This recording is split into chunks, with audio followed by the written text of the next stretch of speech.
Like we said, today marks 150 years since President Abraham Lincoln died, changing the course of the Antebellum era and the history books as we know them. One America's David Brody was at a ceremony celebrating Honest Abe in Washington, D.C. and has this report.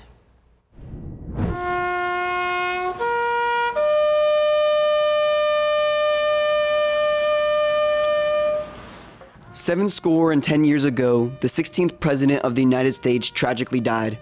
With the pull of a trigger, John Wilkes Booth, a Confederate sympathizer, assassinated Abraham Lincoln, changing the course of history and the present future of this nation. Americans all over the country flooded to 10th Street, where Lincoln's legacy lives, witnessing the commemoration of a leader who is to be remembered for the ages to come. That 100, 500 years from now, Lincoln's name will still be reverberating down, everywhere. 150 years ago, President Lincoln was shot inside Washington, D.C.'s iconic Ford's Theater.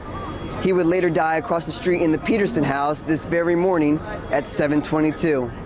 This morning, with the laying of a wreath and a salute, Lincoln is honored for his integrity and life sacrifice that resonates in the memories and hearts of those present.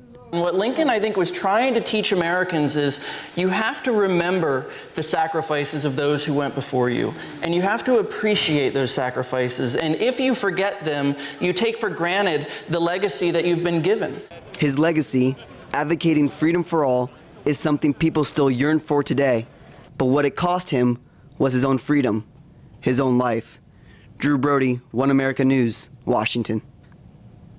I want to give a little correction there. We want to thank Drew Brody for that report. He's the son of our D.C. correspondent, David Brody, which is where I